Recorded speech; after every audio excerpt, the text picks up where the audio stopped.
Hello students, বঙ্গরুজে তোমাদের সবাইকে স্বাগতম। আশা করি তোমরা সবাই ভালো আছো। তো আগের ভিডিওর কথা মতো আমরা এবার নিয়ে চলে এসেছি ফিজিক্সের সেকেন্ড পার্ট। আগের পার্টে যে প্রশ্নগুলো ছিল না, শেষের দিকে চ্যাপ্টারগুলো বাদ পড়ে গিয়েছিল, সেই প্রশ্নগুলো এবার আমরা নিয়ে এসেছি এখানে। তো ভিডিওটি শুরু করার আগে তোমাদের সবার কাছে আবারও রিকোয়েস্ট করছি, তোমরা চ্যানেলটিকে সাবস্ক্রাইব করো এবং তোমাদের বন্ধুদের মধ্যে এই ভিডিওটি শেয়ার করে দাও। তো চলো দেখা যাক কী রয়েছে। আর পার্ট 1-এর লিঙ্কটা আমরা এই ভিডিওর ডিসক্রিপশনে দিয়ে দেবো, তোমরা যারা আগে দেখোনি তারা দেখে নিতে পারো, কারণ ওখানে কিন্তু ভীষণ গুরুত্বপূর্ণ প্রশ্ন রয়েছে। তো ওখানে শেষ হয়েছিল 50 নম্বর প্রশ্নে, এখন শুরু হচ্ছে 51 থেকে। ব্যতিচারের গাণিতিক বিশ্লেষণ করো, ধ্বংসাত্মক ব্যতিচার ও গঠনমূলক ব্যতিচারের শর্ত লেখো। 52 ব্যতিচারের ঝালর প্রস্থের মান নির্ণয় করো। এটা কিন্তু ভীষণ ইম্পর্টেন্ট, ঝালর প্রস্থের মান নির্ণয়। 53 ব্রুস্টারের সূত্রটি লেখো। সমাবর্তন কোণের ট্যানজেন্টের মান সংখ্যাগতভাবে প্রতিসারক মাধ্যমের পরম প্রতিসরণকে সমান, সূত্রটি প্রতিপাদন করো। তো এটা কিন্তু অ্যাকচুয়ালি ব্রুস্টারের সূত্রের কথাই বলেছে। 54 হচ্ছে দ্বীপ প্রতিসরণ কি, ই রে ও ও রে এর সংজ্ঞা দাও উদাহরণ সহ। 55 হচ্ছে কার্য অপেক্ষক কাকে বলে, নিবৃত্তি বিভব কি, সম্পৃক্ত প্রবাহ কি, এটা কিন্তু নিবৃত্তি বিভব হবে। 56 হচ্ছে সূচনা কম্পাঙ্ক কি, আলোর তরঙ্গ তত্ত্বের ব্যর্থতাগুলি লেখো।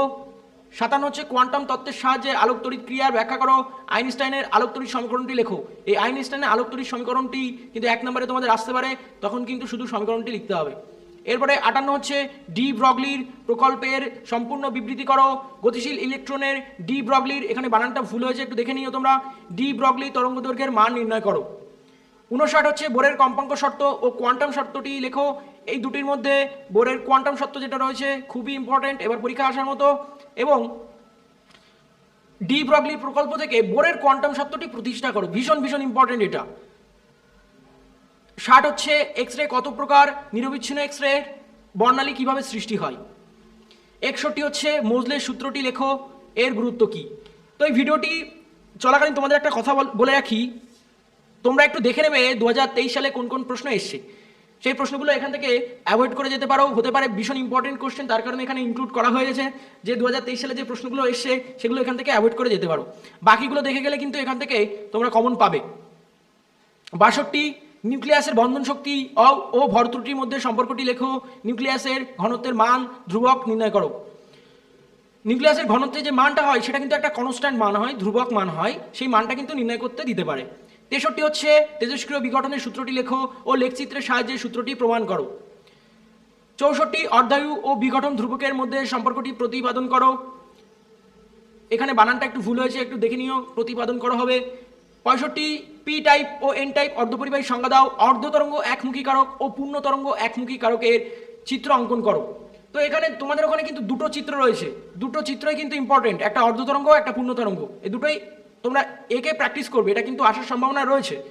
এরপরে হচ্ছে 66 ট্রানজিস্টার কি, একটি কমন এমিটার ট্রানজিস্টার মানে সি ট্রানজিস্টার যেটাকে বলে, চিত্র অঙ্কনপূর্বক ব্যাখ্যা করো। তো তোমাদের এই 66 নম্বরের কোশ্চেনটাও ভীষণ ইম্পর্টেন্ট।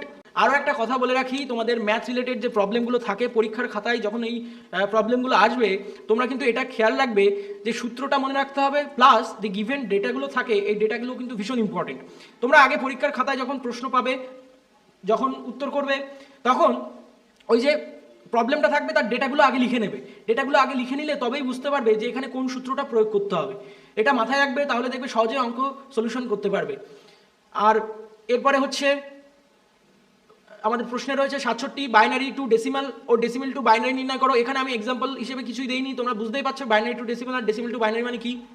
68 হচ্ছে মোডেম কি, অ্যাম্পলিটিউড মডুলেশন আর ফ্রিকোয়েন্সি মডুলেশন, এটা এফএম হবে, এখানে এম আর এফএম হবে। অ্যাম্পলিটিউড মডুলেশন অ্যান্ড ফ্রিকোয়েন্সি মডুলেশনের সংজ্ঞা দাও। 69 হচ্ছে সঞ্চার ব্যবস্থার প্রতিটি ধাপ পরপর চিত্রসহ দেখাও। তো এখানেই আমাদের আজকের ভিডিওটির পুরোটা শেষ হচ্ছে। আমরা কিন্তু বারবারই বলছি এখানে ম্যাথ রিলেটেড কোনো প্রবলেম এখানে দিইনি, সাজেশন দিইনি। তোমাদের যদি দরকার হয় তোমরা কমেন্ট করবে, আমরা আপলোড করে দেবো। কিন্তু তোমাদের একটাই কথা বলে রাখবো যে ম্যাথ প্র্যাকটিস তো করবে, তার সাথে সাথে যে সূত্রগুলো রয়েছে সূত্রগুলো সুন্দর করে মুখস্থ করে রাখবে। এবং যেটা আগেই বলছিলাম যে গিভেন ডেটা যেগুলো রয়েছে সেই ডেটাগুলো কিন্তু পরীক্ষার খাতায় আগে লিখে নেবে, তাহলে বুঝতে পারবে কোন সূত্রের সাহায্যে এটা সলিউশন করা যাবে। তো আমাদের আজকের সাজেশনের পর্ব এখানে শেষ হচ্ছে। আশা করি তোমাদের ভিডিওটি ভালো লেগেছে।